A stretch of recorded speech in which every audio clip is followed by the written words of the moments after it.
യേശു ക്രിസ്തുവിൻ്റെ ധന്യനാമത്തിൽ ഏവർക്കും സ്നേഹവന്ദനങ്ങളെ അറിയിക്കുന്നു. നമുക്കിങ്ങനെ ഇത്രയും പേർക്ക് ഒരുമിച്ച് കൂടി വരുവാൻ കർത്താവ് സഹായിച്ചല്ലോ. ദൈവവചനം പഠിക്കുവാൻ കർത്താവ് നമുക്ക് നൽകി തന്ന വിലയേറിയ അവസരത്തിനായി ദൈവത്തെ സ്തുതിക്കാം, സ്തോത്രം ചെയ്യാം. തുടർച്ചയായി മത്തായിയുടെ സുവിശേഷത്തിൽ നാം പഠിക്കുകയാണല്ലോ. നാം കഴിഞ്ഞ ക്ലാസ്സിൽ ചിന്തിച്ചതുപോലെ മത്തായി തൻ്റെ സുവിശേഷം എഴുതിയത് യഹൂദന്മാരായിരിക്കുന്ന ആളുകളെ ഉദ്ദേശിച്ചുകൊണ്ടാണ്.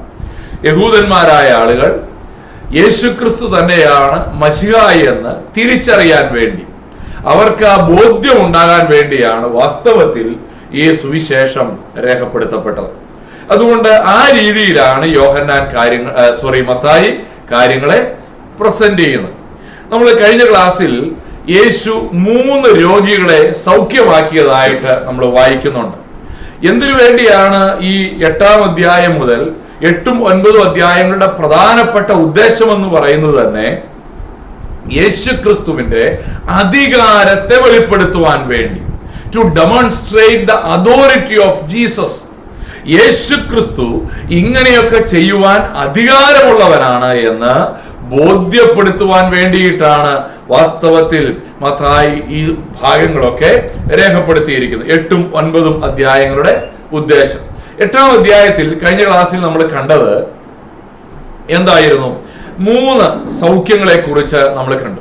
ഇന്ന് നമ്മൾ ചിന്തിക്കാനായിട്ട് പോകുന്നത് യേശുക്രിസ്തുവിന്റെ ശക്തിയെ പ്രദർശിപ്പിക്കുകയാണ്.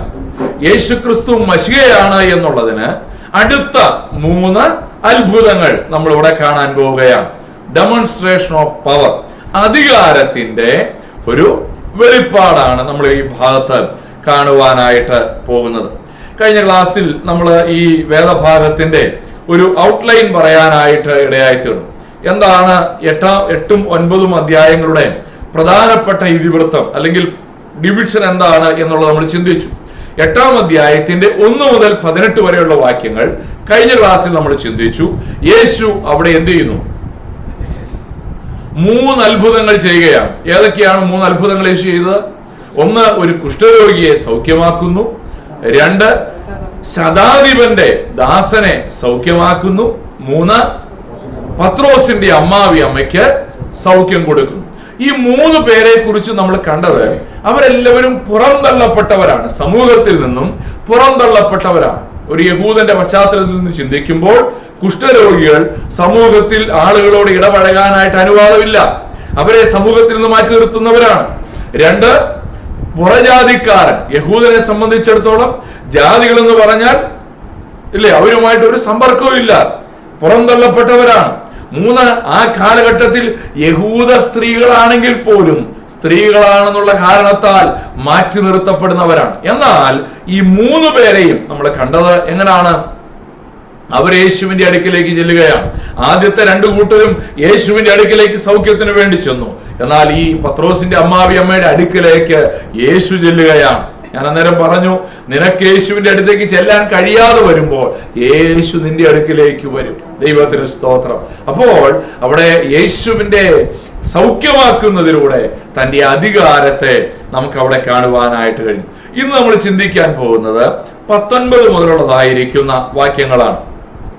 1 മുതൽ 18 വരെയുള്ള അത്ഭുതങ്ങൾ കണ്ടു കഴിഞ്ഞപ്പോൾ ശാസ്ത്രിമാരുടെ ഇടയിൽ നിന്ന് ഉണ്ടായ പ്രതികരണം അല്ലെങ്കിൽ ആളുകളുടെ ഒരു പ്രതികരണമാണ് 19 മുതൽ 22 വരെയുള്ള വാക്യങ്ങളിൽ നമ്മൾ കാണുന്നത്. അത് നമ്മൾ ഇന്ന് ചിന്തിക്കും. 8ാം അധ്യായത്തിന്റെ 23 മുതൽ അടുത്ത 3 അത്ഭുതങ്ങൾ രേഖപ്പെടുത്തിയിരിക്കുകയാണ്. അത് ഇന്ന് നമ്മൾ പഠിക്കാനായിട്ട് പോകുന്നു. അത് കഴിയുമ്പോൾ അതിനോടുള്ള ഒരു പ്രതികരണം നമ്മൾ കാണുന്നുണ്ട് 9ാം അധ്യായത്തിന്റെ 8 മുതൽ 17 വരെയുള്ള വാക്യങ്ങളിൽ. അവസാനം 9ന്റെ 19 മുതൽ 18 മുതൽ 34 വരെയുള്ള വാക്യങ്ങളിലാണ് 3ാമത്തെ സെറ്റ് ഓഫ് മിറക്കിൾസ്. 3 അത്ഭുതങ്ങൾ നമ്മൾ അവിടെയും കാണുവാനായിട്ടിടയായിത്തീരും. അതിനോടുള്ള പ്രതികരണമാണ് 9ന്റെ 33, 34 വാക്യങ്ങൾ. അങ്ങനെയെങ്കിൽ നമുക്ക് ഇന്ന് ഫസ്റ്റ് റിയാക്ഷനിലേക്കാണ് നമ്മൾ കടന്നു പോകുന്നത്. ഈ 3 പേരെ സൗഖ്യമാക്കിയതിനോട് എങ്ങനെയാണ് ഒരു പ്രതികരണം ഉണ്ടായത് എന്ന് നമുക്ക് നോക്കാം. 8ാം അധ്യായം 19 മുതൽ 22 വരെയുള്ള വാക്യങ്ങൾ.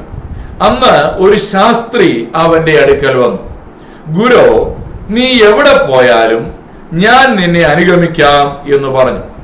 യേശു അവനോട്, കുറുനരികൾക്ക് കുഴികളും ആകാശത്തിലെ പറവകൾക്ക് കൂടുകളുമുണ്ട്, മനുഷ്യപുത്രനോ തല ചായ്പാൻ ഇടമില്ല എന്ന് പറഞ്ഞു.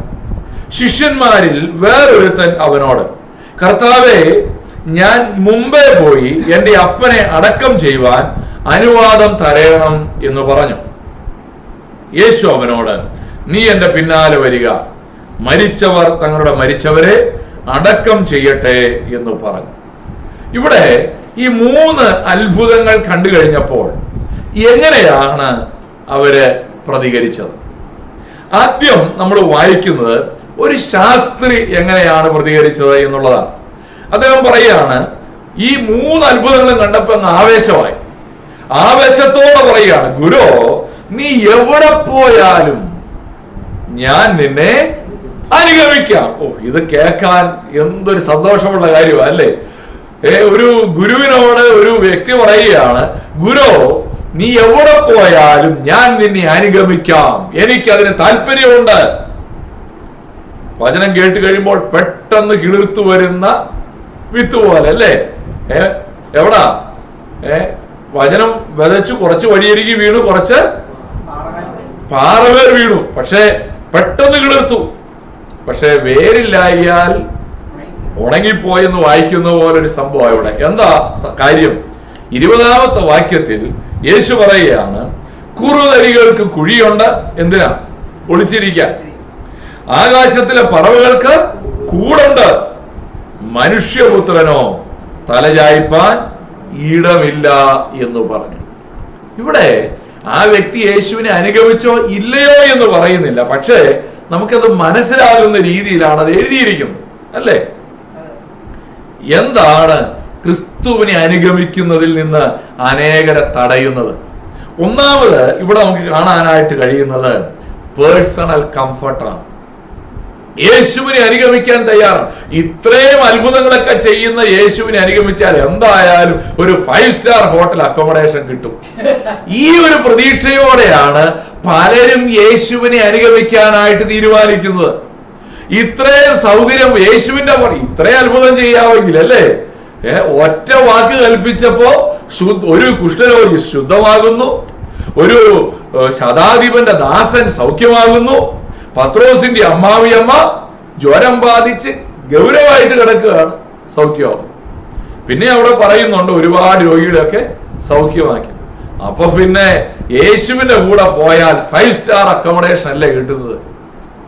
ഇന്ന് പലരും അതാ പ്രതീക്ഷിക്കുന്നത്. പക്ഷെ യേശു പറയുന്നത് എന്താ? അതേ താല്പര്യമുള്ളൂ. അങ്ങനെ അതാണ് ഇവിടെ ഈ വ്യക്തിയുടെയും പ്രശ്നം. പക്ഷെ യേശു ആദ്യമേ പറയുകയാണ്, എന്റെ കൂടെ ആള് കൂടിയില്ലേലും കുഴപ്പമില്ല, ഉള്ളത് ഞാൻ ഉള്ളതുപോലെ പറയാം.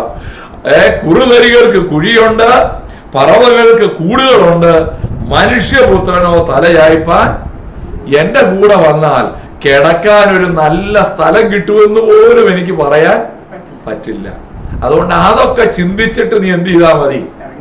എന്നെ അനുഗമിക്കാൻ ഒരുവൻ ഇച്ഛിക്കുന്നെങ്കിൽ അതിനുവേണ്ടി കൊടുക്കേണ്ട വില ചിന്തിച്ചിട്ട് ഇറങ്ങിയാ മതി. Praise the Lord. ഇതൊക്കെ കേട്ടാ എങ്ങനെ പ്രൈസ് ദി ലോർഡ് പറയില്ല അല്ലേ?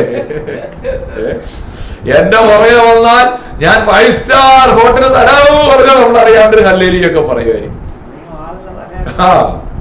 ഈ മനുഷ്യന്റെ പ്രശ്നം, ഇയാൾക്ക് യേശുവിനെ അനുഗമിക്കുന്നതിനുള്ള തടസ്സം എന്താണ്?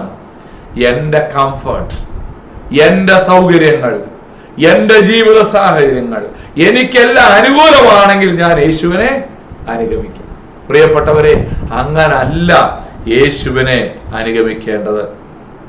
യേശുവിനെ അനുഗമിക്കാൻ ഒരുവൻ തീരുമാനിക്കുമ്പോൾ ജീവിതത്തിന്റെ സുഖ സൗകര്യങ്ങളെ സാക്രിഫൈസ് ചെയ്തുകൊണ്ടേ ഒരുവന് യേശുവിനെ അനുഗമിക്കാൻ ഒരു തീരുമാനമെടുക്കേണ്ടത് അതും കൂടെ ചിന്തിച്ചാണ്. എന്റെ ജീവിതത്തിൽ എനിക്ക് ഇപ്പോഴുള്ള സൗകര്യങ്ങൾ യേശുവിനെ അനുഗമിച്ചാൽ ഒരുപക്ഷെ നഷ്ടപ്പെട്ടേക്കാം, എങ്കിലും ഞാൻ യേശുവിനെ അനുഗമിക്കും, എങ്കിലും ഞാൻ യേശുവിനെ പിൻപറ്റും. അതാണ് കർത്താവ് പ്രതീക്ഷിക്കുന്ന സമർപ്പണം. വലിയ കുഴപ്പമില്ലെങ്കിൽ യേശുവിനെ അനുഗമിച്ചേക്കാമെന്ന് തീരുമാനിച്ചാൽ അതിനെന്ത് വിലയാ കൊടുക്കാനുള്ളത്? നിങ്ങൾ എന്ത് കാര്യം ചെയ്യുമ്പോഴും അതിനൊരു വില കൊടുക്കാൻ തയ്യാറാണെങ്കിൽ അതിന്റെ അർത്ഥം ആ കാര്യത്തിനെ നിങ്ങളുടെ ജീവിതത്തിൽ പ്രയോജനപ്പെടും. ഇപ്പൊ പറഞ്ഞത് മനസ്സിലായോ? നിങ്ങൾ എന്ത് കാര്യം ചെയ്യുമ്പോഴാണോ വില കൊടുത്ത് ചെയ്യാൻ പറ്റുന്നത് അത് നിങ്ങളുടെ ജീവിതത്തിൽ പ്രയോജനമുള്ളതായിരിക്കും. പക്ഷേ ഒരു ചെലവും ഇല്ലാതൊരു കാര്യം ചെയ്യാമെങ്കിൽ അതിന്റെ അർത്ഥം അത് മിക്കവാറും നിങ്ങളുടെ ജീവിതത്തിൽ പ്രത്യേകിച്ച് പ്രയോജനമൊന്നും ചെയ്യില്ല. നിങ്ങൾ വിശ്വാസത്തിന് വേണ്ടി വില കൊടുക്കുന്നെങ്കിൽ അത് നിങ്ങളുടെ ജീവിതത്തിന് പ്രയോജനമായിരിക്കും. പക്ഷെ വില കൊടുക്കേണ്ടാത്തൊരു വിശ്വാസമാണ് നിങ്ങളുടേതെങ്കിൽ ആ വിശ്വാസം കൊണ്ട് നിങ്ങൾക്കൊന്നും നേടാനായിട്ടില്ല. ആ വിശ്വാസം നിങ്ങൾക്കൊന്നും തരാനും പോകുന്നില്ല. നിങ്ങൾ വില കൊടുക്കുന്നത് എന്താണോ ആ വിശ്വാസം നിങ്ങൾക്ക് ജീവിതത്തിൽ അനുഗ്രഹങ്ങളെ അല്ലെങ്കിൽ ദൈവപ്രസാദം നിങ്ങൾക്ക് നേടിത്തരും. അതുകൊണ്ട് നമ്മുടെ ജീവിതത്തിൽ ഒന്ന് പരിശോധിക്കണം. ഇങ്ങനെയൊക്കെ അങ്ങ് പോയാൽ മതിയെന്നാണ് നമ്മുടെ വിശ്വാസം നമ്മളോട് പറയുന്നതെങ്കിൽ ആ വിശ്വാസം കൊണ്ട് നിങ്ങൾക്ക് ഒന്നും കിട്ടാൻ പോകുന്നില്ല. Pay the price. വില കൊടുത്ത് യേശുവിനെ അനുഗമിക്കുക. അതിന്റെ അനുഗ്രഹം, അതിന്റെ പ്രസാദം സ്വർഗത്തിൽ നിങ്ങൾക്ക് ലഭിക്കും. ഇവിടെ യേശു ഉപയോഗിക്കുന്ന ഒരു പദമാണ് മനുഷ്യപുത്രനോ തല ചായ്ക്കാൻ ഇടവില്ല. ഈ മനുഷ്യപുത്രൻ എന്ന വാക്ക് ഉപയോഗിച്ചിരിക്കുന്നതിന്റെ കാരണം എന്നാ? മനുഷ്യപുത്രൻ എന്ന പദം വാസ്തവത്തിൽ ഒരു മശിഹയെ സൂചിപ്പിക്കുന്ന ഒരു പദമാണ്. യേശുക്രിസ്തു 81 പ്രാവശ്യം ബൈബിളിൽ ഉപയോഗിച്ചിട്ടുണ്ട്. സുവിശേഷങ്ങളിൽ യേശു തന്നെ കുറിച്ച് തന്നെ 81 പ്രാവശ്യം ഉപയോഗിച്ചിരിക്കുന്ന പദമാണ് മനുഷ്യപുത്രൻ. ആ പ്രയോഗത്തിനൊരു അർത്ഥമുണ്ട്. അത് യഹൂദരോട് പറയുമ്പോൾ അവരോട് പറയുകയാണ്, ഇത് ദൈവം മനുഷ്യനായി പിറന്നവനാണ്, അല്ലെങ്കിൽ മശിഹയാണ്. ആ ആശയം സൂചിപ്പിക്കാൻ വേണ്ടിയാണ് മനുഷ്യപുത്രൻ എന്ന പദം ഉപയോഗിച്ചിരിക്കും. അപ്പോൾ ഒന്ന്, ഈ മനുഷ്യനെ അല്ലെങ്കിൽ അനേകരെയും ക്രിസ്തുവിങ്കിൽ നിന്ന് അകറ്റി നിർത്തുന്ന ഒരു കാര്യം എന്താ? അവൻ ഒറ്റയടിക്ക് എവിടെ പോയാലും അനുഗമിക്കാൻ തയ്യാറാണെന്ന് പറഞ്ഞു. പക്ഷേ പെട്ടെന്ന് തന്നെ അവന്റെ ആ തീരുമാനം മാറി.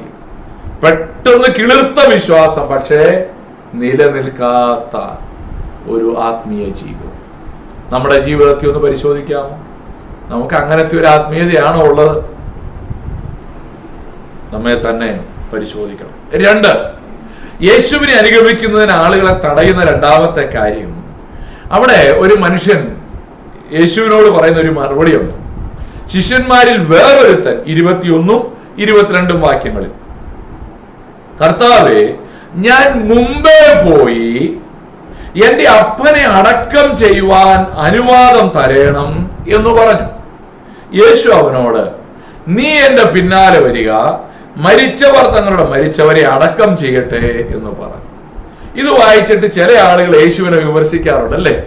യേശു എന്തൊരു മനുഷ്യനാ, സ്വന്തം അപ്പം മരിച്ചിട്ട് അടക്കാൻ സമ്മതിക്കും. സ്വന്തം അപ്പം മരിച്ചപ്പോ ഒരാൾ ഇങ്ങനെ വന്ന് നിൽക്കാൻ സാധ്യതയുണ്ടോ? ഇല്ല. അപ്പം മരിച്ചു കിടക്കുമ്പോ ആരെയും ഇങ്ങനെ വന്ന് നിൽക്കൂ? നീ എത്ര വലിയ പ്രസംഗം പ്രസംഗിക്കുകയാണേലും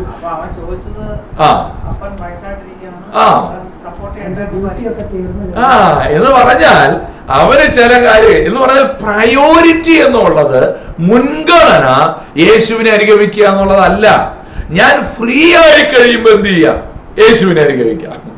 എനിക്ക് മറ്റു തിരക്കുകളൊന്നും ഇല്ലെങ്കിൽ യേശുവിന്റെ പുറകെ വരാം. എനിക്ക് വേറെ തിരക്കൊന്നും ഇല്ലെങ്കിൽ ബൈബിൾ ക്ലാസ്സിൽ പോയേക്കാം. എനിക്ക് വേറെ തിരക്കൊന്നും ഇല്ലെങ്കിൽ പള്ളിയിൽ പോയേക്കാം. വേറെ തിരക്കൊന്നും ഇല്ലെങ്കിൽ പ്രാർത്ഥിച്ചേക്കാം. എന്ന് പറഞ്ഞാൽ ലീസ്റ്റ് പ്രയോറിറ്റിയാണ് അവരെ സംബന്ധിച്ചിടത്തോളം യേശുവിനെ അനുഗമിക്കുക എന്നുള്ളത്. ഇവിടെ മറ്റൊരു പ്രധാനപ്പെട്ട ചിന്തയുണ്ട്.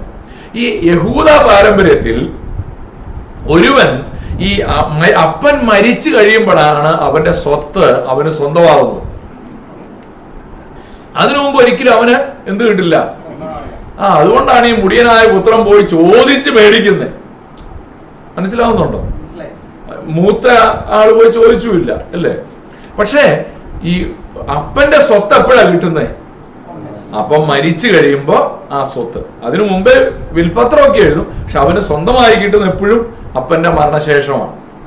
അപ്പൊ ഇത് കിട്ടിക്കഴിഞ്ഞിട്ട് എന്ത് ചെയ്യാം? യേശുവിനെ അനുഗമിക്കാം. അവന് വ്യക്തിപരമായി സമ്പത്താണ് അവന്റെ പ്രയോറിറ്റി, ധനമാണ് അവന്റെ പ്രയോറിറ്റി. അതൊക്കെ കിട്ടിക്കഴിഞ്ഞിട്ട് യേശുവിനെ അനുഗമിക്കുന്നതിനെ കുറിച്ച് ചിന്തിക്കാം. അപ്പോ അപ്പൻ ജീവനോടെ ഉണ്ട്, കുറച്ച് നാൾ കഴിഞ്ഞിട്ടേ ഇവൻ എന്ത് ചെയ്യാൻ പറ്റുള്ളൂ? യേശുവിനെ അനുഗമിക്കുവാനായിട്ട് സാധിക്കുള്ളൂ. ഒരു ഇൻഡെഫിനിറ്റ് ലീവാണ്. എനിക്ക് ഇപ്പൊ ശിഷ്യത്വത്തിന് നേരമില്ല, റിട്ടയർമെന്റ് കഴിയുമ്പോ ഞാൻ യേശുവിനെ അനുഗമിക്കാം. ഇപ്പോ യേശുവിനെ അനുഗമിച്ചാൽ ശരിയാവില്ല. ചില ലാഭങ്ങളൊക്കെ നഷ്ടപ്പെടാനായിട്ടുള്ള സാധ്യതയുണ്ട്. പ്രിയപ്പെട്ടവരെ, അനേകരുടെ ശിഷ്യത്വം ഇതുപോലെയാണ്. അത്ഭുതമൊക്കെ കാണുമ്പോൾ യേശുവിനെ അനുഗമിക്കണമെന്ന് ആഗ്രഹമുണ്ട്, വചനമൊക്കെ കേൾക്കുമ്പോൾ യേശുവിനെ പിൻപറ്റണമെന്ന് ആഗ്രഹമുണ്ട്. പക്ഷെ തടസ്സം എന്താ? Personal comfort, personal richness.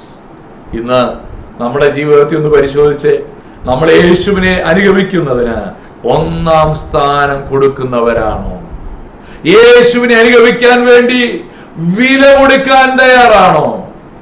യേശുവിനെ അനുഗമിക്കുന്നത് ഏറ്റവും പ്രധാനപ്പെട്ട കാര്യമായി ചിന്തിക്കുന്നവർക്ക് മാത്രമേ യേശുവിനെ അനുഗമിക്കാനായിട്ട് സാധിക്കുള്ളൂ.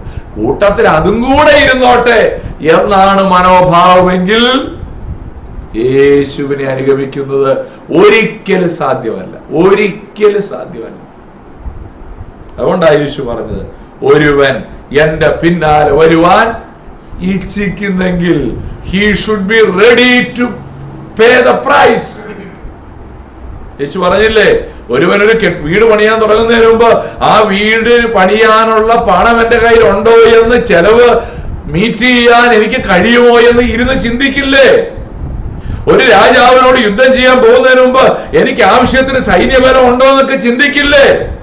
അതുപോലെ യേശുവിനെ അനുഗമിക്കാൻ പോകുന്നതിന് മുമ്പ്, യേശുവിനെ അനുഗമിച്ചാൽ കൊടുക്കേണ്ട വില കണക്ക് കൂട്ടി അത് കൊടുക്കാൻ മനസ്സുണ്ടോ എന്ന് ചിന്തിക്കണ്ടേ? ഇന്ന് നമ്മളെ തന്നെ പരിശോധിക്കണം. ഈ രണ്ടുപേരും തമ്മിലുള്ള വ്യത്യാസം എന്താണെന്നറിയാം.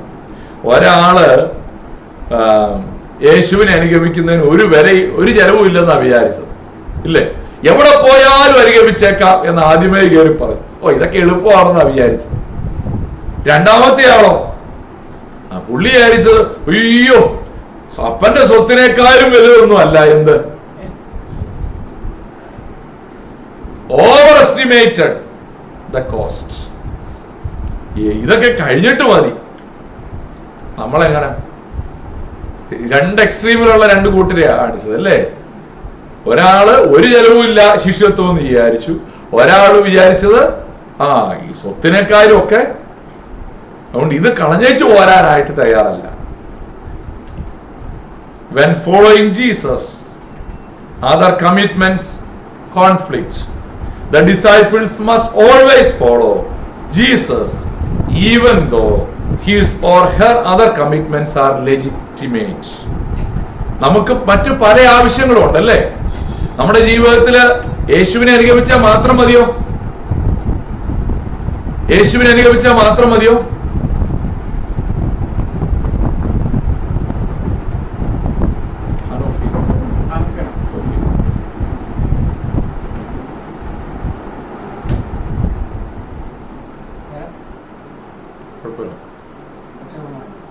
കുഴപ്പമില്ല. ഇപ്പൊ ഇങ്ങനെ ഇതുപോലെ യേശുവിനെ അനുഗമിക്കുമ്പോ മറ്റു പലതും യേശുവിനെ അനുഗമിക്കുന്നതിന് തടസ്സമായിട്ട് വരും. അത് ന്യായമായ കാര്യങ്ങളുമായിരിക്കും കേട്ടോ. വിവാഹമായിട്ടും ജോലിയായിട്ടും ബിസിനസ്സായിട്ടും കുടുംബത്തിന്റെ കാര്യങ്ങളായിട്ടും ഒക്കെ വളരെ ന്യായമായ കാര്യങ്ങൾ വരും. ഇപ്പൊ അപ്പനെ അടക്കുന്ന കാര്യം ന്യായമായ കാര്യമല്ലേ? പക്ഷെ എന്നാലും അതിനേക്കാൾ എന്തിനു പ്രാധാന്യം കൊടുക്കണം? യേശുവിനെ അനുഗമിക്കുന്നതിന് പ്രാധാന്യം കൊടുക്കണം. അവിടെ യേശു പറഞ്ഞല്ലോ, മരിച്ചവർ തങ്ങളുടെ മരിച്ചവരെ അടക്കട്ടെ എന്ന്. എന്താ അതിന്റെ അർത്ഥം? അവിടെ ആത്മീയമായി മരിച്ചവർ എന്ത് ചെയ്തോളൂ? ഇതൊന്നും നീ ഇതിനു വേണ്ടി യേശുവിനെ അനുഗമിക്കുന്നത് മാറ്റിവെക്കേണ്ട കാര്യമില്ല. അല്ലെങ്കിൽ അതിനേക്കാൾ പ്രാധാന്യം യേശുവിനെ അനുഗമിക്കുന്നതിന് ഉണ്ട്. ആ ഒരു പ്രയോറിറ്റിയാണ് ശിഷ്യത്വത്തിനുള്ളത്. അത്രയും പ്രാധാന്യം ശിഷ്യത്വത്തിനുണ്ട്. It is not something very easy. ശിഷ്യത്വം എന്ന് പറയുന്നത് എല്ലാറ്റിനും, അതുകൊണ്ടാണ് പറഞ്ഞത് ഒരുവൻ എന്നെ അനുഗമിക്കാൻ ഇച്ഛിക്കുന്നുണ്ടെങ്കിൽ തന്റെ അപ്പനെയും അമ്മയെയും മക്കളെയും ഭാര്യയെയും ഒക്കെ പകയ്ക്കട്ടെ എന്നാ പറഞ്ഞത്. എന്ന് പറഞ്ഞാൽ അവരോട് വൈരാഗ്യത്തോടെ പെരുമാറുക എന്നല്ല, പിന്നെന്താ അത്രയും പ്രാധാന്യം, എല്ലാറ്റിനേക്കാൾ പ്രാധാന്യം യേശുവിനെ അനുഗമിക്കുന്നതിന് ഉണ്ട്. ഇനിയും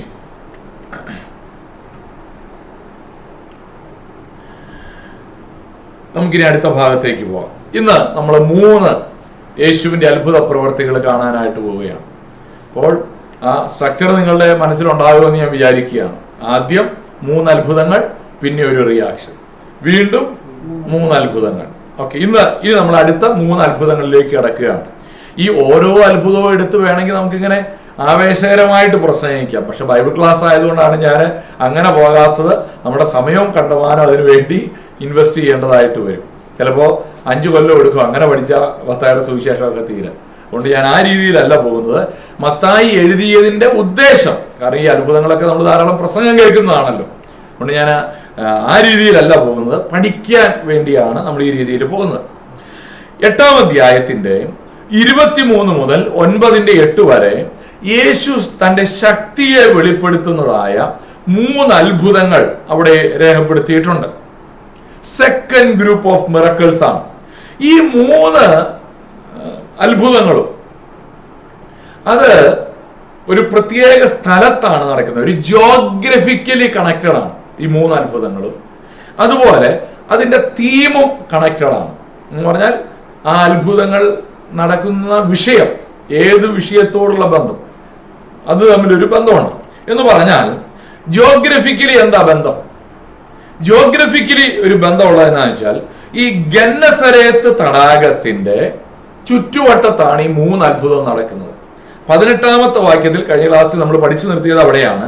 എന്നാൽ യേശു തന്റെ ചുറ്റും വളരെ പുരുഷാരത്തെ കണ്ടാറെ അക്കരയ്ക്ക് പോകാൻ കൽപ്പിച്ചു.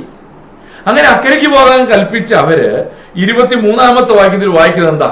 അവരൊരു പടകിൽ കയറിയപ്പോൾ, ആ കടലിലൂടെ അവർ യാത്ര ചെയ്യുമ്പോഴാണ് കാറ്റിനെയും കടലിനെയും ശാന്തമാക്കുന്ന ആദ്യത്തെ അത്ഭുതം നടക്കുന്നത്. 2-ാമത്തെ അത്ഭുതം എപ്പോഴാണ് നടക്കുന്നത്?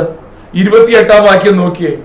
അവർ അക്കരെ ഗദരേനരുടെ ദേശത്ത് എത്തിയപ്പോൾ അവിടെ വെച്ച് 2 ഭൂതം ബാധിച്ചവരെ യേശു എന്ത് ചെയ്യുകയാണ്? സൗഖ്യമാക്കുകയാണ്.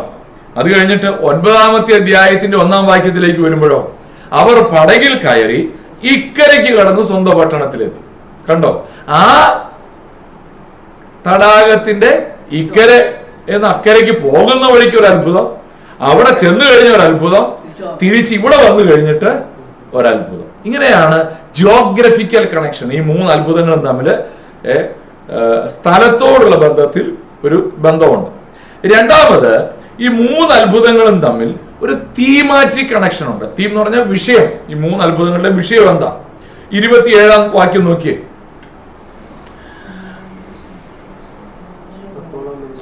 ഈ ശിഷ്യന്മാര് അതിശയിച്ചു, കാറ്റും കടലും കൂടെ ഇവനെ അനുസരിക്കുന്നുവല്ലോ. എന്ന് പറഞ്ഞാൽ യേശുവിന് പ്രകൃതിയുടെ മേൽ അധികാരമുണ്ട് എന്നുള്ളതാണ് ആദ്യത്തെ അത്ഭുതത്തിന്റെ തീം.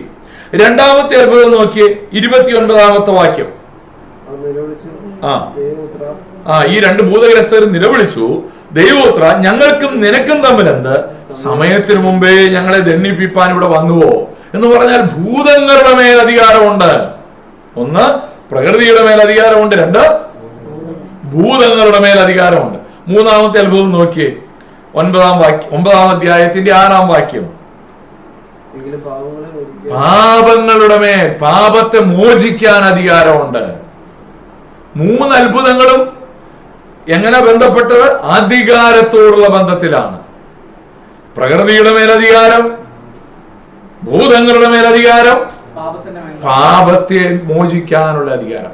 ഈ 3 അധികാരത്തെയും യേശു അവരുടെ മുമ്പിൽ പ്രകടിപ്പിക്കുന്നതാണ് നമുക്കിവിടെ കാണുവാനായിട്ട് കഴിയുന്നത്. അങ്ങനെയാണെങ്കിൽ നമുക്ക് ഈ അത്ഭുതങ്ങളിലേക്ക് ഒന്ന് കടന്നു പോകാം. ഞാൻ അതിൻ്റെ പ്രധാനപ്പെട്ട ആശയങ്ങൾ മാത്രമേ ഒന്ന് ചിന്തിച്ചു പോകുന്നുള്ളൂ. ഒന്ന്, പ്രകൃതിയുടെ മേലുള്ള അധികാരം. നോക്കിയാട്ടെ 18, 23, 24 വാക്യം. എന്നാൽ യേശു തന്റെ ചുറ്റും വളരെ പുരുഷാരത്തെ കണ്ടാറെ അക്കരയ്ക്ക് പോകുവാൻ കൽപ്പിച്ചു. അവൻ ഒരു പടകിൽ കയറിയപ്പോൾ അവന്റെ ശിഷ്യന്മാർ കൂടെ ചെന്നു. പിന്നെ കടലിൽ വലിയ ഓളം ഉണ്ടായിട്ട് പടക് തിരകളാൽ മുങ്ങുമാറായി. അവനോ ഉറങ്ങുകയായിരുന്നു. ഈ ഉപമ അല്ലെങ്കിൽ ഈ സംഭവം വായിക്കുമ്പോൾ നമ്മൾ ആദ്യം ഓർക്കേണ്ട ഒരു കാര്യം, ഇത് ആര് അക്കരയ്ക്ക് പോകാമെന്ന് പറഞ്ഞേ? യേശുവാണ് അക്കരയ്ക്ക് പോകാമെന്ന് പറഞ്ഞത്. പക്ഷെ അങ്ങനെ പോകാമെന്ന് പറഞ്ഞ് യേശുവിന്റെ കൂടെ പോയിട്ടും പടകിൽ എന്ത് ചെയ്തു? കാറ്റും തിരമാലയും ആഞ്ഞടിച്ചു, പടക് മുങ്ങാറായി. അപ്പൊ യേശു പറഞ്ഞിട്ട് പോയാൽ ജീവിതത്തിൽ പ്രതിസന്ധികൾ ഉണ്ടാവും. നമുക്ക് ആർക്കും ഇഷ്ടമല്ല. പക്ഷേ യേശു പോകാമെന്ന് പറഞ്ഞ് യേശുവിന്റെ കൂടെ പോയി. അപ്പൊ യോന പോയപ്പോ കാറ്റ് ഇളകിയത് എന്തുകൊണ്ട്? അനുസരണക്കേട് കാണിച്ചുകൊണ്ടാ അല്ലേ? പക്ഷെ ഇവിടെയോ അനുസരണക്കേട് കാണിച്ചിട്ടാണോ? യേശുവാ പറഞ്ഞത് അക്കരയ്ക്ക് പോകാമെന്ന്. എന്നിട്ടും എന്ത് ചെയ്തു? ആ പടകിൽ പ്രശ്നങ്ങൾ ഉണ്ടായി. അപ്പൊ നമ്മൾ ക്രിസ്തീയ ജീവിതം നയിക്കുമ്പോൾ പ്രശ്നങ്ങൾ ഉണ്ടാവില്ലെന്ന് ആരെങ്കിലും വിചാരിക്കുന്നുണ്ടെങ്കിൽ അത് എല്ലാ പ്രശ്നങ്ങളും ഉണ്ടാകുന്ന അനുസരണക്കേട് ഉണ്ടായിട്ടൊന്നുമല്ല. എല്ലാ പ്രശ്നങ്ങളും ഉണ്ടാകുന്നത്, അല്ലെങ്കിൽ രോഗങ്ങൾ വരുന്നത്, സാമ്പത്തിക ബുദ്ധിമുട്ടുകൾ വരുന്നത് നമ്മൾ അനുസരണക്കേടുണ്ടായി എന്നോർത്തുകൊണ്ട് നമ്മൾ ചിന്തിക്കേണ്ടതല്ല. എന്റെ ജീവിതത്തിൽ എന്തെങ്കിലും കുറവുണ്ടോ, എന്തെങ്കിലും അനുസരണക്കേടുണ്ടോ എന്ന് ചിന്തിക്കുന്നതിൽ ഒരു തെറ്റുമില്ല. പക്ഷേ വേറൊരാളുടെ ജീവിതത്തിൽ പ്രശ്നം കാണുമ്പോഴേക്കും നമ്മൾ എന്ത് ചെയ്തേക്കരുത്? അത് പുള്ളി എന്തോ അനുസരണക്കേട് കാണിച്ചിട്ടാണെന്ന് വിചാരിക്കേണ്ട കാര്യമില്ല. യേശു പറഞ്ഞിട്ട് അക്കരയ്ക്ക് പോയാലും യേശു പറയാണ്ട് അക്കരയ്ക്ക് പോയാലും ഇത് വരാനുള്ള സാധ്യതയുണ്ട്. അതുകൊണ്ട് നമ്മൾ ആരെ എന്ത് ചെയ്തേക്കരുത്? വിധിക്കരുത്. ഓർക്കണ്ടോ, ഗിരിപ്രഭാഷണത്തിൽ യേശു പഠിപ്പിച്ച കാര്യമാണ്. നിങ്ങൾ വിധിക്കപ്പെടാതിരിക്കേണ്ടതിന് നിങ്ങൾ എന്ത് ചെയ്യരുത്? വിധിക്കരുത്.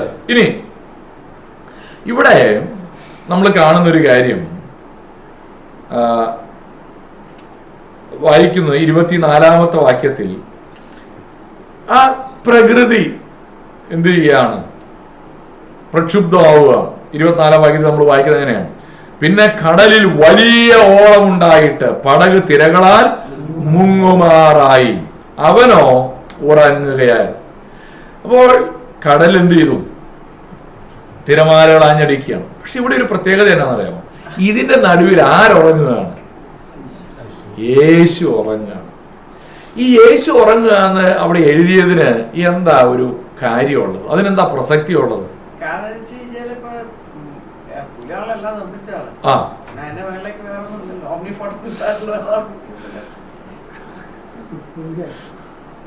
പുള്ളിയാണോ വരയാണോ?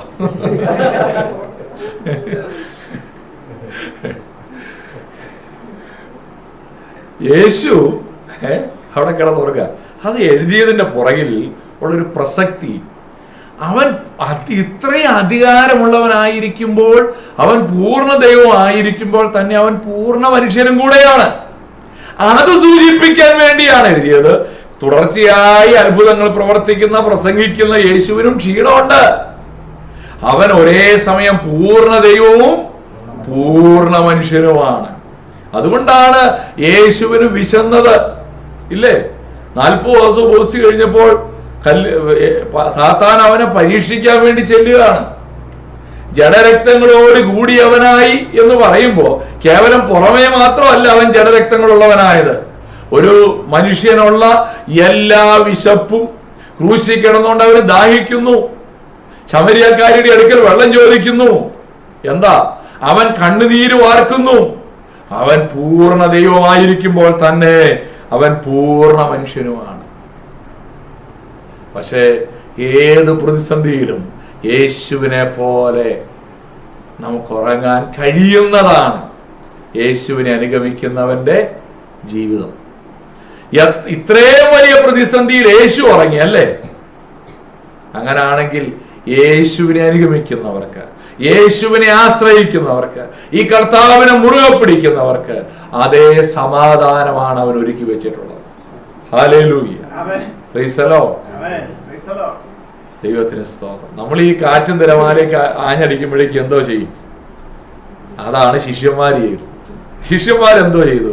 25-ാം വാക്യം, അവരടുത്ത് ചെന്ന് കർത്താവേ രക്ഷിക്കണമേ, ഞങ്ങൾ എന്താ നമ്മൾ എന്ന് പറയാൻ? യേശു ബോട്ടിൽ കിടന്ന് ഉറങ്ങുകയാണല്ലോ.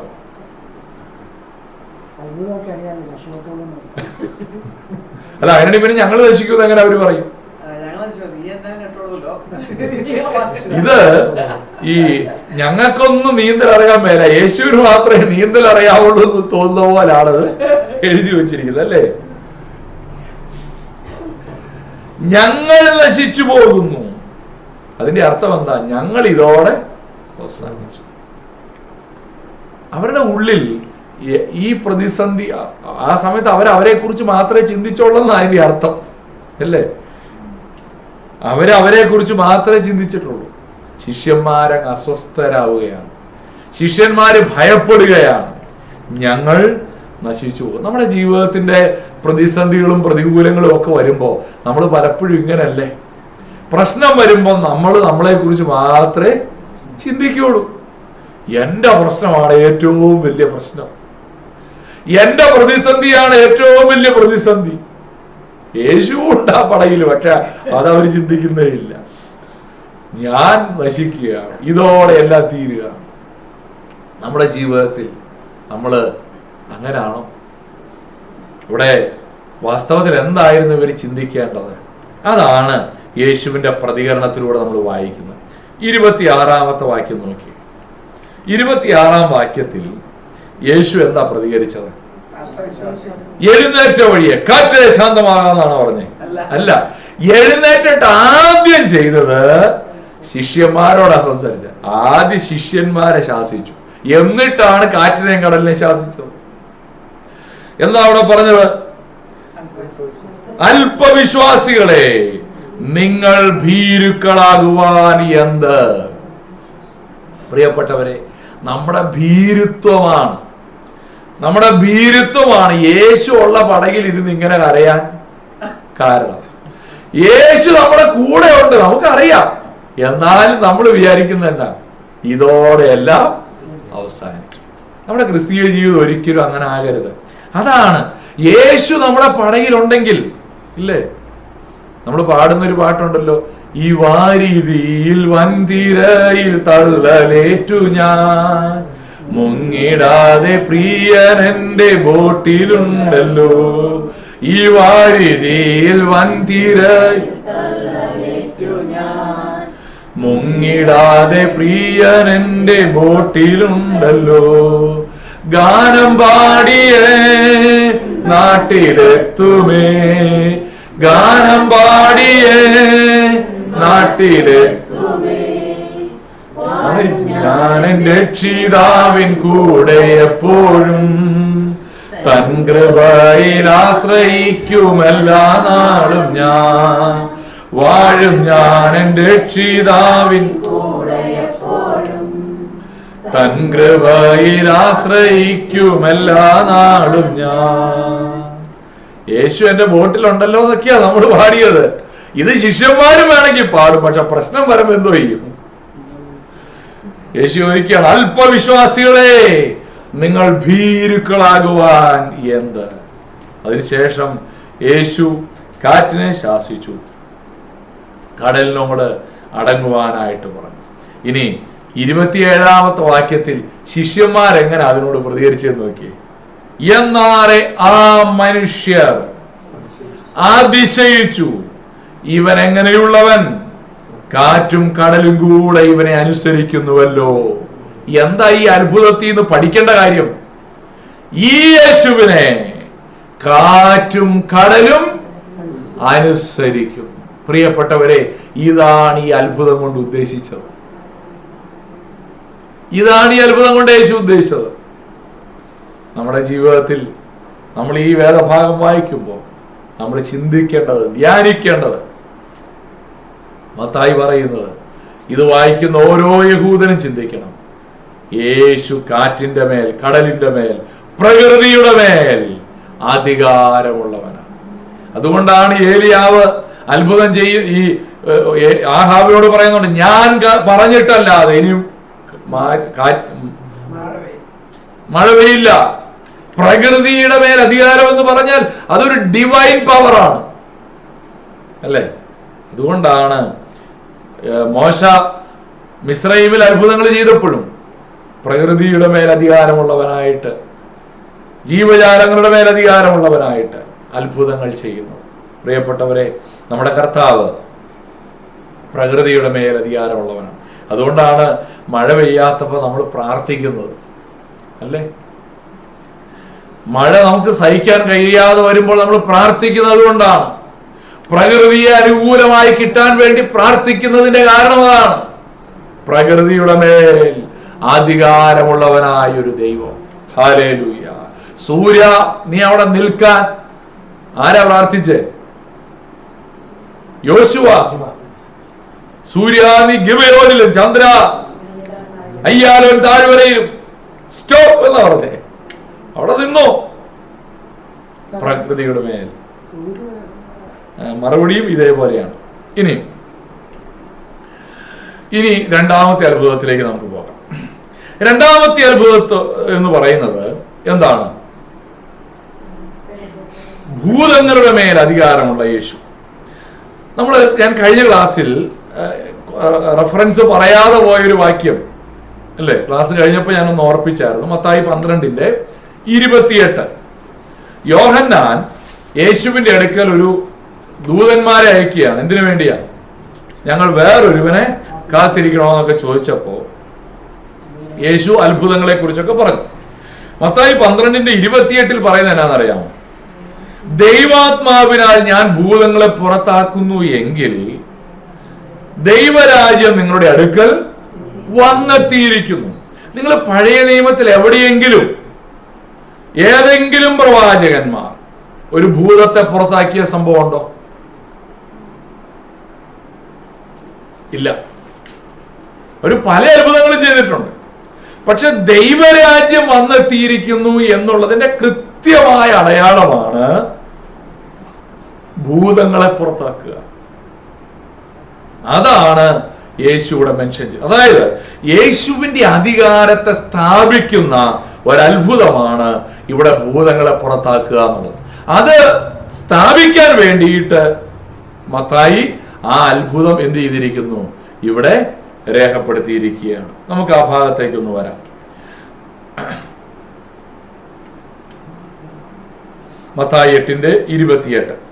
അവൻ അക്കരെ ഗദരേനരുടെ ദേശത്തെത്തിയാറ് 2 ഭൂതഗ്രസ്തർ ശവക്കല്ലറകളിൽ നിന്ന് വന്നു. അവർ അത്യുഗ്രന്മാരായിരുന്നത് കൊണ്ട് ആർക്കും ആ വഴി നടന്നുകൂടാൻ. ഇവിടെ നമ്മൾ വായിക്കുന്നത് എന്താണ്? ഇവിടെ നമ്മൾ വായിക്കുന്നത് ഈ ഭൂതഗ്രസ്തർ അവരായിരുന്ന സാഹചര്യത്തെ കുറിച്ചാണ്. അവര് ഭൂതങ്ങളാൽ ബാധിക്കപ്പെട്ടവരാണ്. അവരുടെ അവസ്ഥ എന്താ നോക്കിയാട്ടെ. ശവക്കല്ലറകളിൽ നിന്ന് വന്നവർ, അവര് അത്യുഗ്രന്മാർ, ആർക്കും ആ വഴി പോലും നടക്കാൻ കഴിയാത്തവർ എന്ന് പറഞ്ഞാൽ ഉപദ്രവിക്കുന്ന മനുഷ്യരാണ്. ഇനി അവര് 29-ാം വാക്യത്തിൽ വായിക്കുന്നത് അവരിലുള്ള ഭൂതങ്ങൾ നിലവിളിക്കുകയാണ്. അവരിലുള്ള ഭൂതങ്ങൾ എന്താ നിലവിളിച്ചത്? ദൈവപുത്ര, ഞങ്ങൾക്കും നിനക്കും തമ്മിൽ എന്ത്? സമയത്തിന് മുൻപേ ഞങ്ങളെ ദണ്ഡിപ്പിപ്പാൻ ഇവിടെ വന്നുവോ എന്ന് പറയും. ഏതാ ഈ സമയത്തിന് മുമ്പേ?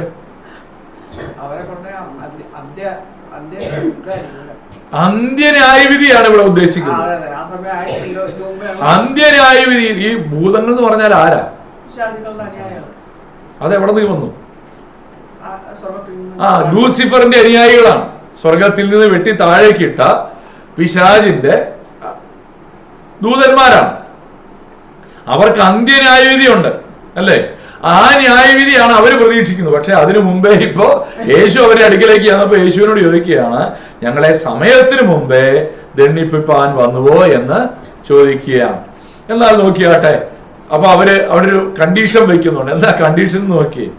അവർ കണ്ടു, അവർക്കകലെ ഒരു വലിയ പന്നിക്കൂട്ടം മേഞ്ഞുകൊണ്ടിരുന്നു. ഭൂതങ്ങൾ അവനോട്, ഞങ്ങളെ പുറത്താക്കുന്നു എങ്കിൽ, അപ്പൊ തന്നെ അവർക്ക് മനസ്സിലാക്കി എന്താ ഞങ്ങളെ പുറത്താക്കാൻ പോവുകയാണ്. ഞങ്ങളെ പുറത്താക്കുന്നു എങ്കിൽ പന്നിക്കൂട്ടത്തിലേക്ക് അയക്കണം എന്ന് അപേക്ഷിച്ചു. യേശു എന്താ മറുപടി പറഞ്ഞേ? പോയിക്കൊള്ളുവീൻ എന്ന് അവൻ അവരോട് പറഞ്ഞു. യേശുവും അവരും തമ്മിലൊരു കണ്ടീഷൻ എന്ന് പറഞ്ഞാൽ ഇത് അന്ത്യന്യായവിധി അല്ലെന്ന് അതിന്റെ അർത്ഥം കേട്ടോ. അല്ലാണ്ട് യേശുവും ഭൂതങ്ങളും ഒറ്റ സെറ്റാണെന്നല്ല ഇന്ന് മനസ്സിലാക്കേണ്ടത്.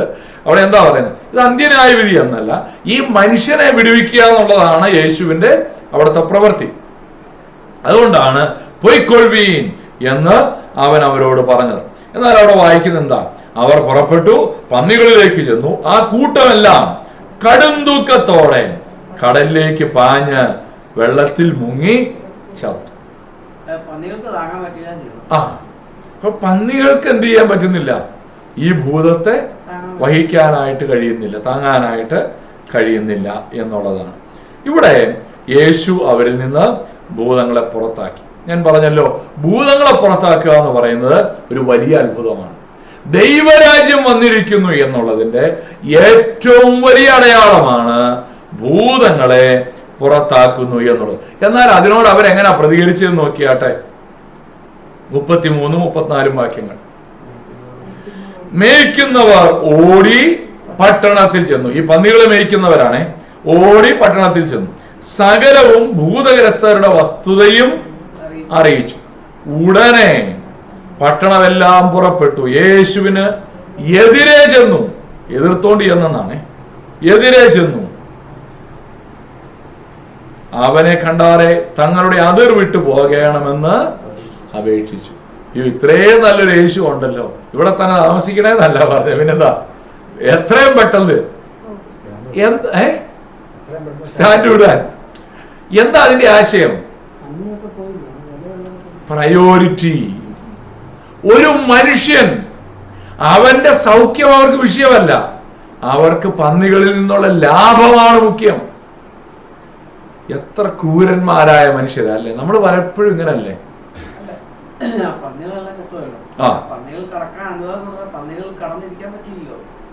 ഇല്ല,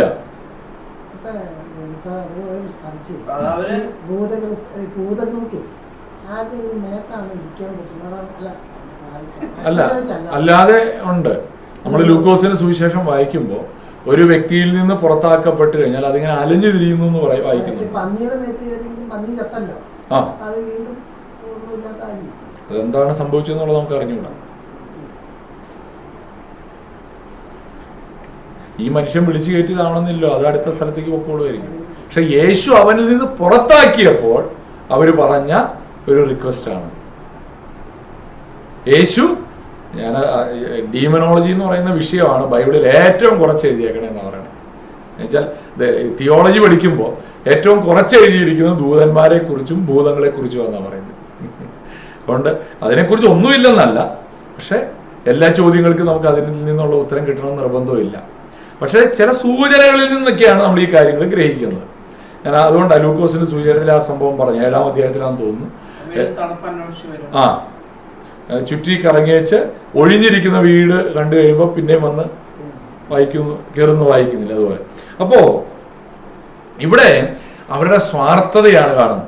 അപ്പോ ഈ അത്ഭുതത്തിലൂടെ വെളിവാക്കപ്പെടുന്ന ഒരു കാര്യം, യേശുവിന് ഭൂതങ്ങളുടെ മേലും അധികാരമുണ്ട്, പ്രകൃതിയുടെ മേൽ അധികാരമുണ്ട്. 2, യേശുവിന് ഭൂതങ്ങളുടെ മേൽ അധികാരമുണ്ട്. ഇവിടെ സാത്താൻ ഒരു മനുഷ്യനിൽ എന്ത് ചെയ്യും? മനുഷ്യനിൽ ഒരുവനിൽ എന്ത് ചെയ്യും? കർത്താവ് എന്ത് ചെയ്യും? ഒരു ചിന്തയാണ്. സാത്താൻ ഒരുവനെ ഭ്രാന്തനാക്കി മാറ്റും അല്ലേ? അതാണ്. അവരെ ഭൂതഗ്രസ്തരായി കല്ലറകളിൽ കിടക്കുന്നു. മർക്കോസിന്റെ സുവിശേഷത്തിൽ നമ്മൾ ഈ വേദഭാഗം വായിക്കുമ്പോൾ അവരെ ചങ്ങലയൊക്കെ ഒരച്ച് ഒടിക്കുന്നതൊക്കെ വായിക്കുന്നുണ്ട്. അവരെ അടക്കുവാൻ ആർക്കും കഴിയില്ലായിരുന്നു എന്നൊക്കെ വായിക്കുന്നുണ്ട്. എന്ന് പറഞ്ഞാൽ അവർക്ക് സുബോധം നഷ്ടപ്പെട്ടവരാക്കി മാറ്റുക എന്നുള്ളതാണ് പിശാച് എല്ലാ കാലത്തും ചെയ്യുന്നത്. എന്നാൽ മനുഷ്യരവരെന്ത് ചെയ്യും? മനുഷ്യൻ അവനെ ചങ്ങലക്കിടും. അതുകൊണ്ടാണല്ലോ അവര് ചങ്ങല പൊട്ടിക്കുന്നത്. അവരെ മനുഷ്യൻ എന്ത് ചെയ്യാണ്? ചങ്ങലക്കിടും. അവരെ ഒറ്റപ്പെടുത്തും. കല്ലറകളിൽ കഴിയേണ്ടി വരും. മനുഷ്യരുടെ ഇടയിൽ പാർക്കാനായിട്ട് കഴിയില്ല. എന്നാൽ കർത്താവ് എന്ത് ചെയ്യും? അവരെ സൗഖ്യമാക്കും. സ്തോത്രം. കർത്താവ് അവരെ സൗഖ്യമാക്കും. സ്തോത്രം. ഇത് വാരൻ WSB എന്ന് പറയുന്ന ദൈവദാസൻ എഴുതി വെച്ചൊരു ചിന്തയാണ്. സാത്താൻ ബന്ധിക്കുന്നു, സാത്താൻ ഒരുവനെ ഭ്രാന്തനാക്കുന്നു, മനുഷ്യൻ അവനെ ബന്ധിക്കുന്നു, കർത്താവോ അവനെ സ്വതന്ത്രനാക്കും. ഇന്ന് ദൈവസന്നിധിയിൽ അങ്ങനെ നമ്മളെയും സ്വതന്ത്രരാക്കിയില്ലേ? പാപത്തിന്റെ ബന്ധനത്തിൽ നിന്ന് കർത്താവ് നമ്മെ സ്വതന്ത്രരാക്കി, സാക്ഷാൽ സ്വാതന്ത്ര്യം തന്ന് നമ്മെ മക്കളാക്കി തീർത്ത ആ വലിയ ദൈവകൃപ നമുക്ക് ഓർക്കാം. ദൈവത്തിന് സ്തോത്രം. അപ്പോൾ 2 അത്ഭുതങ്ങൾ. ഒന്ന്, പ്രകൃതിയുടെ മേൽ അധികാരം. 2, ഭൂതങ്ങളുടെ മേൽ അധികാരം. മൂന്നാമത്തെ ഭാഗത്തേക്ക് പോകാം. പാപങ്ങളെ മോചിക്കാനുള്ള അധികാരം. ഇവിടെ നമ്മൾ വായിക്കുന്ന ഒരു പക്ഷവാത രോഗിയെ കുറിച്ചാണ് അല്ലേ? നമ്മളവിടെ അതിനെക്കുറിച്ച് വായിക്കുന്നു. ഈ യഹൂദന്മാരുടെ ചിന്ത അനുസരിച്ച് ഈ ഏത് രോഗവും പാപവുമായി ബന്ധപ്പെട്ട കിടക്കുന്നു. ഒരുവനൊരു രോഗം ഉണ്ടെങ്കിൽ അതിന്റെ അർത്ഥം അവൻ എന്തോ ഒരു പാപമുണ്ട്. നമ്മൾ യോഹന്നാൻ 9-ാം അധ്യായം പഠിക്കുമ്പോൾ ശിഷ്യന്മാര് പിറവിയിലെ കുരുടനായ മനുഷ്യനെ കാണുമ്പോഴേ ചോദിക്കുന്ന ഒരു ചോദ്യമുണ്ട്. റബി, ഇവൻ കുരുടനായി പിറക്കത്തക്കവണ്ണം ആർ പാപം ചെയ്തു? ആരെങ്കിലും പാപം ചെയ്തോന്നല്ല, ആരാ പാപം ചെയ്തത്? ഇവനോ ഇവന്റെ അമ്മയപ്പന്മാരോ? അപ്പൊ യഹൂദനെ സംബന്ധിച്ചിടത്തോളം എല്ലാ രോഗവും പാപവുമായി ബന്ധപ്പെട്ടതാണ്. അതിന് യേശു എന്താ മറുപടി കൊടുത്തേ? അല്ല, ഇവങ്കൽ ദൈവപ്രവൃത്തി വെളിപ്പെടേണ്ടതിനാണ്. ഇത് വളരെ പ്രധാനമായിട്ട് നമ്മൾ മനസ്സിലാക്കണം. എല്ലാ രോഗവും പാപത്തിന്റെ ഫലമല്ല, എല്ലാ രോഗവും ശാപമല്ല എന്നുള്ളത് ബിബ്ലിക്കൽ ടീച്ചിങ് ആണ്. ഇനി മാത്രമല്ല, ഈ അത്ഭുതം ചെയ്ത് ഞാൻ എല്ലാ അത്ഭുതം ചെയ്യുന്നതിനും അതിന്റെ കാരണം പറഞ്ഞിട്ടാണ് ചെയ്യുന്നത് കേട്ടോ. 2, ദൈവത്തിന് മാത്രമേ പാപത്തെ മോചിക്കാൻ അധികാരമുള്ളൂ. അതാണ് മർക്കോസ് 2:7 നമ്മൾ വായിക്കുന്നുണ്ട്. അവിടെ 4 ആൾ ഒരു പക്ഷവാത രോഗിയെ ചുമന്നുകൊണ്ട് വരുമ്പോൾ അവിടെ എഴുതിയിരിക്കും, യേശു അവനോട് പറയുന്നുണ്ട്, നിന്റെ പാപങ്ങളെ മോചിച്ചു തന്നിരിക്കുന്നു. അപ്പൊ യഹൂദന്മാര് പിറുപിറുക്കുന്നുണ്ട്. അതിന് യേശു കൊടുക്കുന്ന ഒരു മറുപടിയാണ്, അല്ലെങ്കിൽ അതിനോട് പ്രതികരിക്കുന്നതാണ്. ദൈവം ഒരുവനല്ലാതെ പാപങ്ങളെ മോചിപ്പാൻ കഴിയുന്നവൻ ആര് എന്ന് യഹൂദന്റെ ചിന്തയാണ്. പാപത്തെ ആർക്ക് മാത്രമേ മോചിക്കാൻ കഴിയൂ? ദൈവത്തിന് മാത്രം. അപ്പൊ ഈ അത്ഭുതം ചെയ്യുന്നതിന്റെ ഉദ്ദേശം എന്തായിരിക്കും? യേശു ദൈവമാണെന്ന് തെളിയിക്കാൻ, അല്ലെങ്കിൽ യേശുവിന് പാപത്തെ മോചിക്കാനുള്ള അധികാരമുണ്ടെന്ന് തെളിയിക്കാനാണ് യേശു ഈ അത്ഭുതം ചെയ്തത്. നോക്കിയാട്ടെ, മത്തായി 9:1-2 വാക്യങ്ങൾ. അവൻ പടകിൽ കയറി ഇക്കരയ്ക്ക് കടന്ന് സ്വന്തം പട്ടണത്തിലെത്തി. അവിടെ ചിലർ കിടക്കമേൽ കിടക്കുന്ന ഒരു പക്ഷവാതക്കാരനെ അവന്റെ അടുക്കൽ കൊണ്ടുപോകും. ഇത് ഏത് സംഭവം? ഇപ്പൊ നമ്മൾ കണ്ട മർക്കോസ് 2-ാം അധ്യായത്തിലെ മേൽക്കൂര പൊളിച്ച് കൊണ്ടുവന്ന ആ സംഭവമാണ്. കൊണ്ടുവന്നു. ഇത് വളരെ ചുരുക്കിയാ പറയുന്നത്, അത് ഇങ്ങനെ വിശദീകരിച്ചല്ല മത്തായി എഴുതി. കാരണം മത്തായിയുടെ ഉദ്ദേശം എന്തേ ഉള്ളൂ? പാപം മോചിക്കുന്ന കാര്യത്തെ ഫോക്കസ് ചെയ്യണം. മനസ്സിലായോ? ഒരേ സംഭവം മാതൃഭൂമി എഴുതിയാൽ, മനോരമ എഴുതിയാൽ, ദേശാഭിമാനി എഴുതിയാൽ, ഇനി ജന്മഭൂമി എഴുതിയാൽ, മാധ്യമം എഴുതിയാൽ എന്തായിരിക്കും വ്യത്യാസം? അവരവർക്കൊരു ആംഗിളുണ്ട്, അതനുസരിച്ച് എഴുതുന്നത് അല്ലേ? മത്തായി എഴുതിയ ഉദ്ദേശത്തോടെ അല്ല മർക്കോസ് എഴുതിയത്. അതുകൊണ്ട് അവര് പ്രാധാന്യം കൊടുത്തതിൽ വ്യത്യാസമുണ്ട്.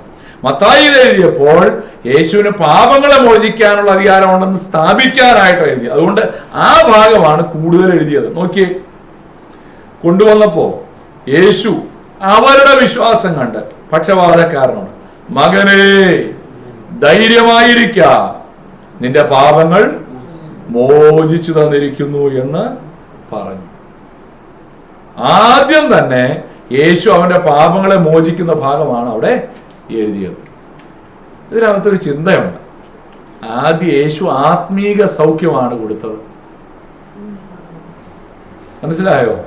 ആദ്യമേ അവൻ ആത്മീക സൗഖ്യമാണ് കൊടുത്തത്. മകനെ, നിന്റെ പാപങ്ങൾ മോചിച്ചു തന്നിരിക്കുന്നു. അതിനുശേഷം 3 മുതലുള്ള വാക്യങ്ങളിൽ ശാസ്ത്രിമാരുടെ പ്രതികരണമാണ് നമ്മൾ കാണുന്നത്. എന്താ ശാസ്ത്രിമാരിൽ ചിലർ? ഇവൻ ദൈവദൂഷണം പറയുന്നു, അവരെന്താ അങ്ങനെ പറയാൻ കാരണം? പാപത്തെ മോചിക്കാൻ ദൈവത്തിന് മാത്രമേ അധികാരമുള്ളൂ. അപ്പോ ഇവനൊരു മനുഷ്യനല്ലേ, ഇവൻ എങ്ങനെയാണ് അങ്ങനെ പറയുന്നത്? അത് ദൈവദൂഷണമാണ് എന്ന് അവർ ചിന്തിച്ചു. യേശുവോ അവരുടെ നിരൂപണം ഗ്രഹിച്ചു. നിങ്ങൾ ഹൃദയത്തിൽ ദോഷം നിരൂപിക്കുന്നത് എന്ത്? നിന്റെ പാപങ്ങൾ മോചിച്ചു തന്നിരിക്കുന്നു എന്ന് പറയുന്നതോ എഴുന്നേറ്റ് നടക്ക എന്ന് പറയുന്നതോ ഏതാകുന്നു എളുപ്പം എന്ന് ചോദിച്ചു. എന്നിട്ട് യേശു എന്താ ചെയ്തേ? 6-ാം വാക്യം, എങ്കിലും ഭൂമിയിൽ പാപങ്ങളെ മോചിക്കാൻ മനുഷ്യപുത്രന് അധികാരമുണ്ട് എന്ന് നിങ്ങൾ അറിയേണ്ടതിന് അവൻ പക്ഷപാതക്കാരനോട് എഴുന്നേറ്റ് കിടക്കയെടുത്ത് വീട്ടിൽ പോക എന്ന് പറഞ്ഞു. അവൻ എഴുന്നേറ്റു വീട്ടിൽ പോയി. എന്താ ഈ സംഭവത്തിൽ നമ്മൾ വായിക്കുന്നത്? ആദ്യം യേശു എന്ത് ചെയ്തു? നിന്റെ പാപങ്ങളെ മോചിച്ചു തന്നിരിക്കുന്നു. പക്ഷെ അവൻ ഇപ്പോഴും അവിടെ എന്ത് ചെയ്യാണ്? അവിടെ കിടക്കുക, പക്ഷപാത രോഗിയായിട്ട് അവിടെ കിടക്കുക.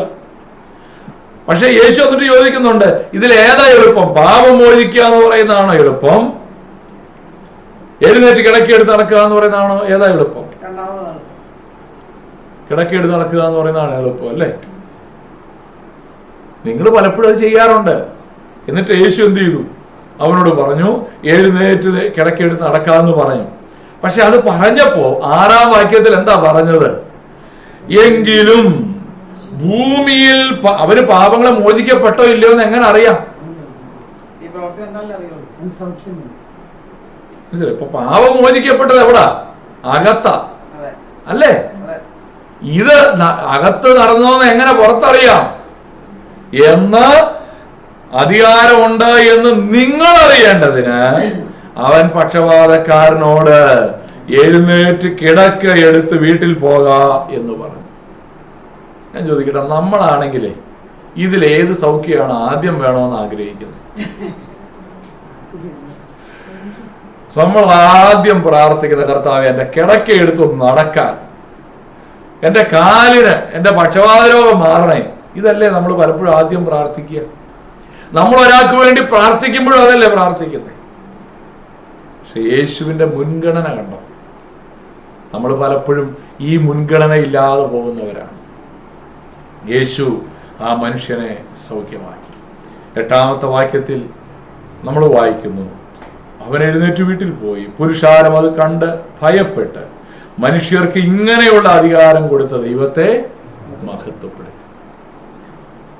അവരിപ്പോഴും യേശു മശിയാന്ന് മനസ്സിലാക്കിയിട്ടില്ല. ആർക്ക് അധികാരം കൊടുത്തുന്ന?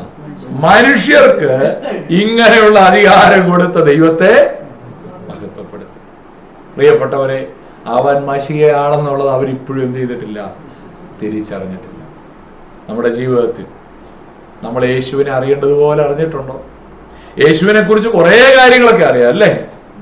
യേശു സൗഖ്യമാക്കുന്നു, യേശു കാറ്റിനെ ശാസിക്കുന്നു, കടലിനെ ശാന്തമാക്കുന്നു. പക്ഷെ പാപം മോചിച്ച് ആ ഒരു അനുഭവം, എന്റെ പാപം മോചിക്കുന്ന ഒരു യേശു, എന്നെ കഴുകി രക്താംബരം പോലെ കടുംചുമപ്പായ പാപങ്ങളെ കഴുകി ഹിമം പോലെ വെളുപ്പിക്കുന്ന ഒരു യേശു, അതാണ് യേശു അവിടെ പ്രദർശിപ്പിച്ചത്. അല്ലെങ്കിൽ അതിനു വേണ്ടിയാണ് അവനെ സൗഖ്യമാക്കിയത്. യേശുവിനെ അറിയേണ്ടതുപോലെ അറിയാൻ കർത്താവേ എന്നെ സഹായിക്കണമേ എന്ന് നമുക്ക് പ്രാർത്ഥിക്കാം. നമുക്ക് ഒത്തിരി കാര്യങ്ങൾ യേശുവിനെ കുറിച്ച് അറിയാം. പക്ഷെ യേശുവിനെ അറിയേണ്ടതുപോലെ അറിയാൻ എന്നെ സഹായിക്കണമേ എന്ന് നമുക്ക് പ്രാർത്ഥിക്കാം. ഇന്ന് നമ്മൾ 3 കൊടുങ്കാറ്റുകളെ കുറിച്ച്, അല്ലെങ്കിൽ 3 സമാധാനത്തെ കുറിച്ചാണ് ചിന്തിച്ചത്. ഒന്ന്, പീസ് ഇൻ ദ സ്റ്റോം, കൊടുങ്കാറ്റിന്റെ നടുവിലെ ശാന്തത. 2, സമൂഹത്തിൽ ഒരു ശാന്തത അല്ലേ? മനുഷ്യർക്ക് ആർക്കും ആ വഴി നടക്കാൻ പോലും പറ്റാത്ത സ്ഥലത്ത് ആ മനുഷ്യനെ സൗഖ്യമാക്കി, ശാന്തമാക്കി. 3, മനസാക്ഷിയിൽ സൗഖ്യം, ശാന്തത. പാപത്തെ കഴുകി ശുദ്ധീകരിച്ച് അവന്റെ മനസാക്ഷിയെ ശാന്തമാക്കി. കണ്ണുകളെ അടയ്ക്കാം. ഹല്ലേലൂയ. ദൈവവരങ്ങളിലേക്ക് നമ്മെ തന്നെ സമർപ്പിക്കാം, നമ്മെ തന്നെ വിനയപ്പെടും. ഹല്ലേലൂയ. യേശു കർത്താവ്, അവൻ പ്രകൃതിയുടെ മേൽ അധികാരമുള്ളവൻ. അവൻ ഭൂതങ്ങളുടെ മേൽ അധികാരമുള്ളവൻ. അവൻ പാപത്തെ മോചിക്കാൻ അധികാരമുള്ളവൻ.